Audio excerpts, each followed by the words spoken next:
لە درێژەی پەرەپێدانی هێرشەکانیان بۆ سەر سعودیە، حوسیەکان جارێکی تر بە چەندین فڕۆکەی بێفڕۆکەوان هێرشیان کردە سەر فڕۆکەخانەی ئەبها و جازان و زیانێکی مادی زۆریان پێگەیاند.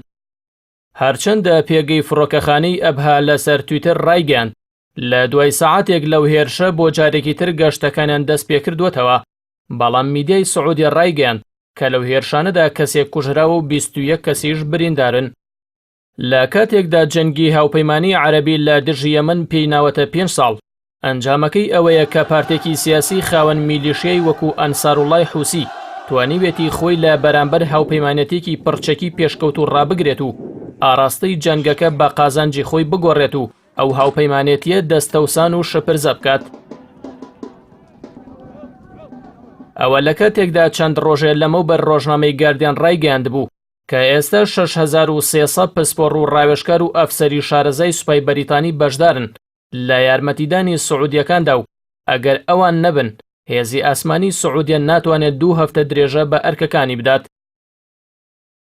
ئەوە هەمان وتەیە کە سەرۆک دۆناڵد ترەمپ لە دووادیمانەیدا ڕایگەیاند کە وڵاتەکەی خۆی بە پابەند دەزانێت لە پاراستنی ئیسرائیل و سعودیەدا. هۆکاری پاراستنی سعودیەشی بۆ گرێبەستە 400 ملیار دۆلاریەکەی گێڕایەوە کە کۆمپانیەکانی ئەمریکا لێی بەهرەمەند دەبن. وابڕێرە مایک پۆمپێ سەردانی ڕیاض و ئەبوزەبی بکات بۆ جەختکردنەوە لە پشتیوانیان، چونکە ئەوان ماوەیەکە چاوەڕوانی لێدانی گورزی سەربازی لە ئێران دەکەن و زۆر بێزارن لەوەی ئەوە ڕووی نەداوە. تەنانەت لەشکرە ئەلکترۆنیەکەیان لە تۆڕە کۆمەڵایەتەکاندا ترامپ و ئیدارەکەی لە بەرامبەری ئێرانەوە بە ترسنۆک ناو دەبن. ئەم هێرشانە جارێکی تر دەری دەخات کە سیستەمی دژە ئاسمانی سعودیە کە ملیارەها دۆلاری بۆ تەرخان کراوە و زۆر پێشکەوتووە، بەڵام بەرامبەر بە فڕۆکە بێفڕۆکەوانەکانی حوسیەکان ناکارامەیە. ئەوە لە دوو ئەگەر بەدوور نییە. ئەگەر یەکەم ئەوەیە کە بەکارهێنەرانی ئەو سیستەمە مەشقی تەواویان پێنەکراوە و لە بەکارهێنانیدا شارەزانین، هەروەکو سوپای سعودیە لە زۆر بواریتری بەکارهێنانی چەکدان ناکارامەن. ئەگەری دووەمیش ئەوەیە کە سیستەمی دژە ئاسمانی پاتریۆت ناکارامەیە و ئەو سیستەمە پێشکەوتووە نییە کە ئەمریکا ڕیکلامی بۆ دەکات و تەنانەت گۆشار دەخاتە سەر هاوپەیمانەکانی بۆ کڕینی و دوورکەوتنەوە لە سیستەمی ڕووسی، هەروەکو ویلایەتە یەکگرتووەکان گۆشار لە تورکیا دەکات بۆ کڕینی پاتریۆت و دوورکەوتنەوە لە گرێبەستی سیستەمی S400.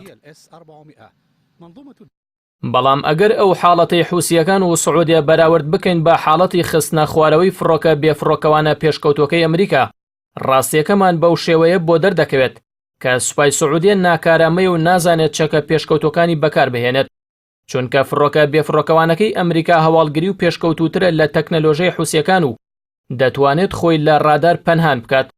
بەڵام ئێرانیەکان بە موشکێکی دژە ئاسمانی خۆماڵی خستیانە خوارەوە و خۆیشیان بوارد لە خستنە خوارەوەی فڕۆکەیەکی تر کە 35 سەرنشینی هەبوو. کەواتە هۆکاری سەرەکی لەو بەراوردەدا ناکارامەیی سوپای سعودیە دەردەخات. حوسیەکان ئەوە ڕەت دەکەنەوە کە چڕکردنەوەی هێرشەکانیان پەیوەندی بە ناکۆکی نێوان ئێران و ئەمریکاوە هەبێت، چونکە ئەوە 5 ساڵە سعودیە هێرش دەکاتە سەر ئامانجە یەمەنیەکان و سەدان هەزار سڤیلی کوشتووە و بریندار کردووە.